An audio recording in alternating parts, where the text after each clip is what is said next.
Ayol kishining dini kamtuk, aqli cho'lta deyish rostilla ayol zotini kamsitganlikmi? Savol. Assalomu alaykum ustoz. Ayol kishining dini kamtuk, aqli cho'lta degan ma'nodagi hadislarni qanday tushunsak to'g'ri bo'ladi? Ba'zi din dushmanlari buni islom dini ayollarni tuvan ko'rishga chaqiradi degan batil qarashiga dastak qilib oladi ekan. Bularga radiya berish uchun avval o'zimizda to'g'ri tushuncha bo'lishi kerak deb o'ylab tushunib olay degan edim. Rahmat, Alloh rozi bo'lsin. Javob. Va alaykum assalom va rahmatullohi va barakatuhu.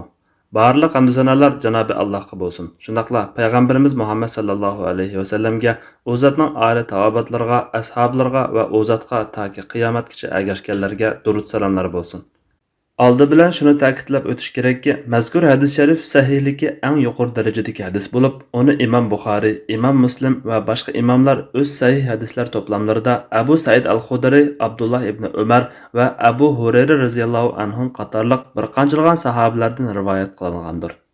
Masalan, Sahihul Buxoriy 304-chi, 1462-chi hadislar va Sahihul Muslim 79-chi, 80-chi hadislarda Abu Said al-Xudri radhiyallohu anhu mundaq rivoyat qilgan. Rasululloh sallallohu alayhi va sallam Qurban hayitda yoki ro'za hayitda hayitgohga chiqdi. Hayit namoziga kelgan ayollarning yonidan o'tganda: "Ey ayollar jamoasi, sadiq qilinglar, chunki men sizlarning do'zax ahlining ko'pchiligi ekanligingizni ko'rdim" dedi. Ayollardan biri: "Nechun ey Allohning elchisi?" deb so'radi Rasululloh sallallohu alayhi va sallam. "Sizlar to'liq qarg'aysizlar, erning yaxshiliklariga tanisizlar.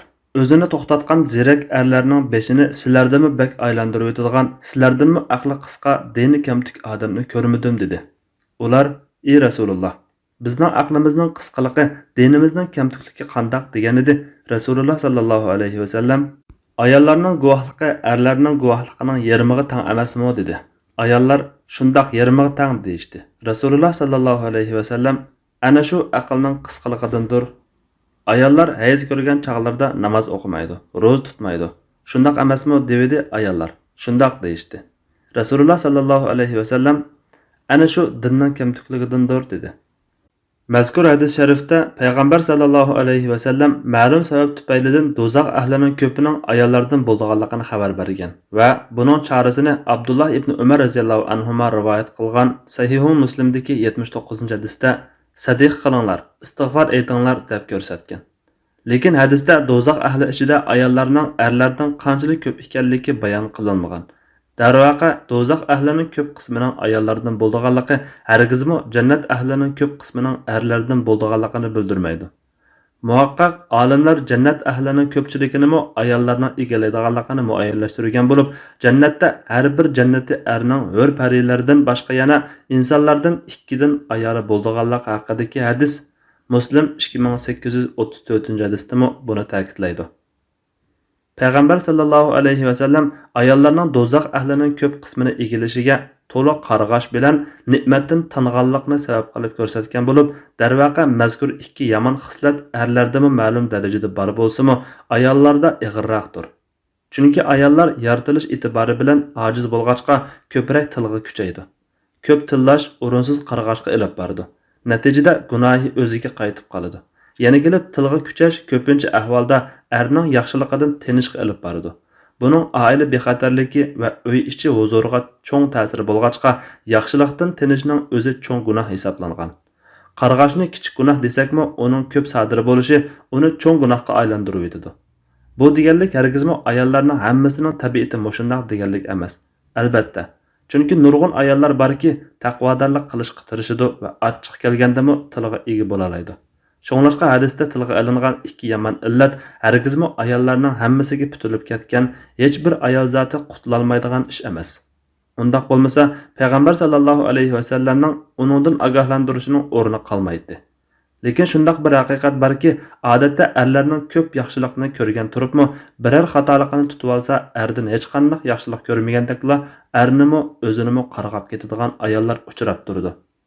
Payg'ambar sallallohu alayhi va sallam mana mushu xildagi qilmishdan ayollarni ogohlantirgan. Bu ogohlantirish shaksizki oilani qo'g'dash uchun to'liq muhimdir. Hadisdagi aqlning qisqaligi hargizmi ayollarni kamsitish bo'lmasdan, balki ayollardagi pul muomala ishlariga yetarlik ahamiyat bermaslik, jidal majroda oson o'zini tutolmaslik va hissiyotiga berilib ketish kabi tabiatiga aloqador deyishga bo'ladi. Payg'ambar sallallohu alayhi va sallam shuning uchunmi uning vajini Alloh taolaning agar ikki er kishi yo'q bo'lsa, sizlar rozi bo'ladigan kishilardan bir er va ikki ayolni guvohlikqa taklif qilinglar. Bu ikki ayolning birisi unutib qolsa, ikkinchisi esiga soladi. Baqara surasi 282-oyat. degan oyatiga muvofiq holda ayollarning guvohligi erlarning guvohligining yarmiga teng bo'lishi deb izohlagan. Demak, bu yerdagi aqli qisqaliq pul muomala ishlarini asli tutishidagi kamchilik bo'lib, bu mutlaq yoki yaratilishdagi qusur bo'lmasdan nisbiy qusurdir. Albatta, bu xil sifatlash jimi ayollarga berilgan hukm emas, balki ko'pinchisiga berilgan hukmdir. Shunlashqa har qanday ayol zotida tepiladi degili bo'lmaydi. Ayollarning pul muomala ishlarini erlarga qaraganda ko'proq unutib qoldiganligiga yuqorqi oyat yetarli dalil bo'lish bilan birga, hayz, tug'ut, bola emtish qatorliqlarning unutishga sabab bo'lganligi zamonaviy nervi tadqiqotida isbotlangan bir haqiqatdir. Albatta, ayollarning ichida ziraklik va bilimda nurg'un erlarni besib tushadiganlari, hatto qo'l ostida birmuncha erlar farmonbardorlik qildiganlarmi yo'q emas. Unutishga aloqador bu qisman ahvol hargizmi ayollardagi ayiblanadigan nuqta bo'lmasdan, balki ularning ayollik tabiatidagi mukammallikdir. Chunki ular asli tutish iqtidorida erlar bilan teng bo'lsa edi, hissiyot tarafdan ojiz bo'ladi-da, bu ularning ayollik tabiatini ziddilaydi va bir butun hayotlik muvozanati ostin ustun bo'lib ketadi. Guvohlik masalasida shuni eslatib o'tish kerakki, Alloh subhanahu va taolo har qanday erning guvohligini ikki ayolning guvohligiga barobar qilmagan. Chunki er bo'lsin, ayol bo'lsin, kishilarning aql saviyasi bir darajada bo'lmaydi. Gohida guvohlikqa asla qabul qilinmaydigan nurg'un erlar bor turibmi, faqat bir ayolning guvohlikqa qabul qilinadigan ahvollarmi bo'ladi. Uning ustiga guvohlik obyektiga qarab, ayollarning guvohligi erlarnikidan farqlanadi. Masalan, ayollar aniq bilib tafsilotini asli tutib olganligida shak qilinmaydigan tug'ut, imildashlik va ayollarga xos masalalarda yolg'iz bir ayolning guvohligini qabul qilinadi.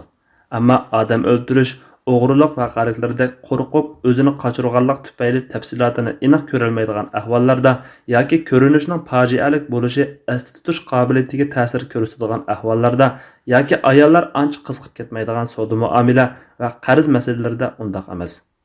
Shundaqdimi Qur'ondagi mazkur oyatning ishoratlaridan ma'lum bo'ladi-ki, ayol kishining guvohligi qabul qilinadigan ba'zi bir ahvollarda ayollar aslatib yordam qildiganlarga muhtojdir.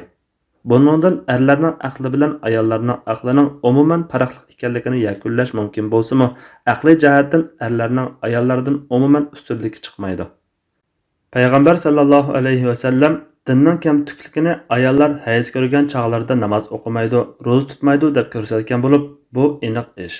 Chunki din, iymon va islom ma'nodor so'zlar bo'lib, taat ibodatlarimi iymon va din deb ataladi. Bu sababdan ko'pincha hollarda taat ibodatlari ko'p bo'lganlarning dini va iymoni ziyodaroq, taat ibodatlari kam bo'lganlarning dini va iymoni susroq bo'ladi. Taat ibodatlarni qilinadigan turug'liq o'zursiz qilmasa gunohkor bo'lsa, vojib bo'lmagan ahvollarda gunohkor bo'lmaydi. Ba'zida shar'iy uzr sababli taat ibodat qilmaslikqa buyurildi. Hatto hayzdor holatda ro'za tutish va namoz o'qish haromdir. Demak, dinning kamtukligi hayz va nifoslarlik tufayli jimi taat ibodatlarni erlar bilan teng qilolmaslik jihatdan bo'lib, bu hargizmi ayollar o'z xohishicha bekitib oladigan ish emas, balki Allohning o'rinlashtirishidir. Payg'ambar sallallohu alayhi va sallam bu reallikqa ishora qilgan va buning o'rnini zikr, istig'for va sadiqa bilan pok bo'lganda ko'plab taat ibodat qilib olish bilan to'ldirishga chaqirgan. Shunga bu hadisda ba'zi davr xavorijlari va din dushmanlari jalvo qilgandek ayollarni kamsitish bo'lmasdan amaliy ahvolni sifatlab berish va uningga qarata yo'l ko'rsatish bo'lgan.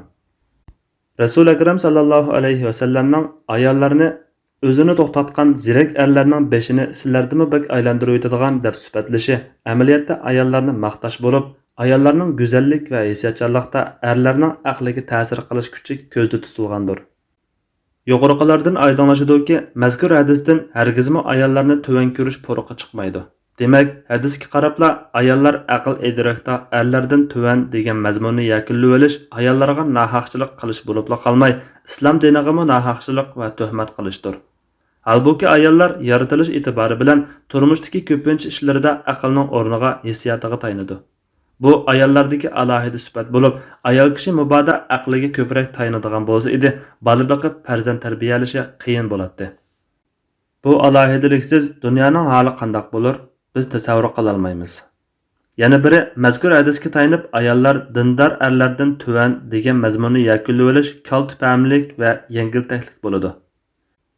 Darvaqa hadisga aldirab yuzakila qaragan kishining kallasiga darhol ayol kishi deganning aslida dini kamtik bo'ladigan emasmi degandek o'y kelsimi, salmoq turib insof bilan mulohaza qilganimizda ularning ba'zi vaqtlarni erlardek namoz va ro'za bilan o'tkazmaydiganligi dal ularning o'zlariga xos shar'iy o'zlariga ega ekanligiga imo qilinganligi ma'lum bo'ladi.